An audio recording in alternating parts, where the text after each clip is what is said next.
கர்த்தராகிய இயேசு கிறிஸ்துவின் இனிய நாமத்தில் புதிய மாதத்தில் உங்கள் ஒவ்வொருவரையும் சந்திப்பதில் நான் மிக்க மகிழ்ச்சி அடைகிறேன். கடந்த 7 மாதங்கள் கண்ணின் மணி போல் பாதுகாத்து 8வது மாதத்துக்குள் இந்த நாட்களை தேவன் நடத்தி வந்திருக்கிறார்.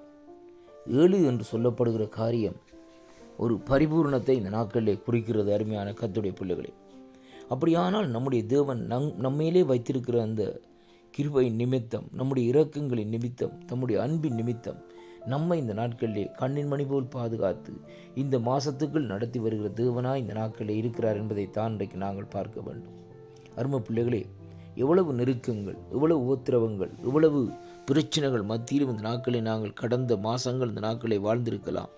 சில வேளைகளில் நம்முடைய உறவினர்களை, நம்முடைய சுற்றத்தார் யாரையும் இந்த நாட்களை நாங்கள் இழந்திருக்கலாம். இப்படியான சூழ்நிலைகள் இருந்தாலும் இந்த 8வது மாதத்தை தேவன் தன்னுடைய எங்கள் மேல் வைத்த அந்த அவருடைய கிருபையினாலும் இரக்கத்தினாலும் தான் காணும்படியாக தேவன் இந்த நாட்களில் நமக்கு கிருபை செய்திருக்கிறார் என்பதை தான் இன்றைக்கு நாங்கள் பார்க்கிறோம். இன்றைய நாளிலும் 1ஆம் தேதி ஆகஸ்ட் மாதம் சனிக்கிழமை 2026ஆம் ஆண்டு கர்த்தருடைய இந்த ஆசீர்வாதமான வார்த்தை இந்த நாட்களில் இப்படியாக வருகிறது. 2 சாமுவேலின் புஸ்தகம் 7வது அதிகாரம் 29வது வசனத்தை இந்த நாட்களை வாசிப்போமா இருந்தால், ஆண்டோடைய வார்த்தை இந்த நாட்களை நமக்கு சொல்லுகிற காரியம் என்னவென்றால், அருமையான கர்த்தருடைய பிள்ளைகளே, இந்த வார்த்தையை நாங்கள் சற்று வாசிப்போம். பாருங்கள், இங்கே சொல்லப்படுறது, இப்போது உமது அடியருடைய வீடு என்றென்றைக்கும் உமக்கு முன்பாக இருக்கும்படி அதை ஆசீர்வதித்தருளும்.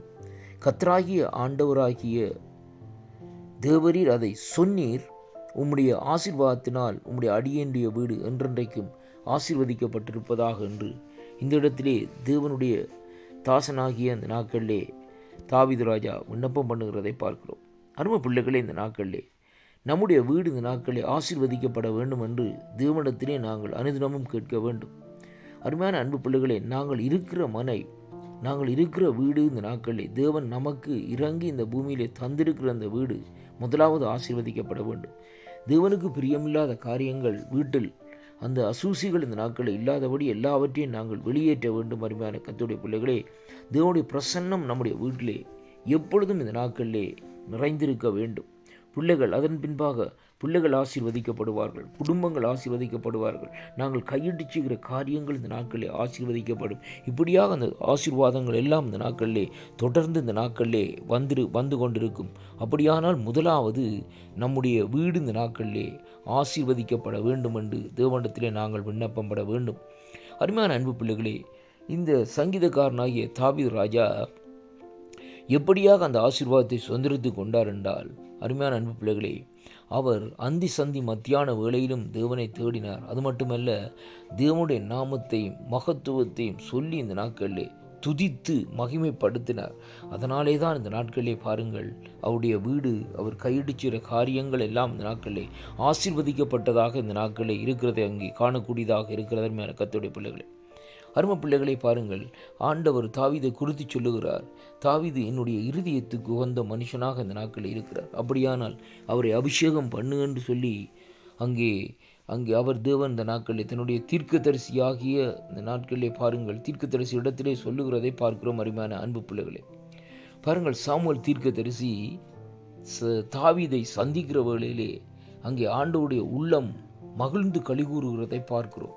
அப்படியா அந்த வேளையிலே தான் அந்த அபிஷேகத்தை இந்த நாட்களை கொடுக்கிறார் என்று பார்க்கிறோம். அதற்கு பின்பாக அவர் ராஜாவாக வருகிற வேளையிலே அபிஷேகத்தை பெற்றார் என்று பார்க்கிறோம். அப்படியாக அருமையான கர்த்தருடைய பிள்ளைகளே, நம்மேலே அந்த அபிஷேகம் இந்த நாட்களிலே இருக்குமா இருந்தால், கர்த்தருடைய அபிஷேகம் இந்த நாட்களில் இருக்குமா இருந்தால், நம்முடைய வீடு ஆசீர்வதிக்கப்படும், நம்முடைய பிள்ளைகள் ஆசீர்வதிக்கப்படுவார்கள், பிள்ளைகளுடைய பிள்ளைகள் ஆசீர்வதிக்கப்படுவார்கள். தேவனுடைய அபிஷேகம், தேவனுடைய அதாவது இந்த நாட்களிலே அக்கினி இந்த நாட்களில் நம்முடைய வீட்டை சூழ்ந்திருக்கிறது. அது உண்மையாக இந்த நாட்களில் இருக்கிறதை அங்கே காணக்கூடியதாக அருமையான கர்த்தருடைய பிள்ளைகள்.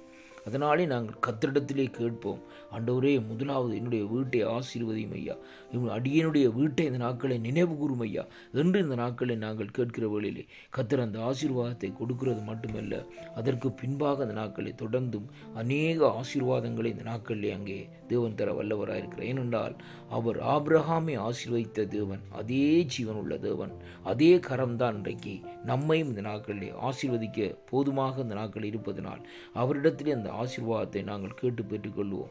இந்த வாக்குத்தத்தங்கள் இன்றைய நாட்களிலே, இந்த மாதத்தினுடைய முதலாவது நாளிலே ஒவ்வொரு வீடுகளுக்குள்ளே வருகிற வேளையிலே தேவனுடைய அபிஷேகம், தேவனுடைய ஆசீர்வாதம் அந்த வீடுகளுக்குள்ளே கடந்து வரும் என்று நான் விசுவாசிக்கின்றேன். விசுவாசித்து தேவனுடைய மகிமையை பெற்றுக்கொள்ளுங்கள். கர்த்தர் உங்களை ஆசீர்வதி.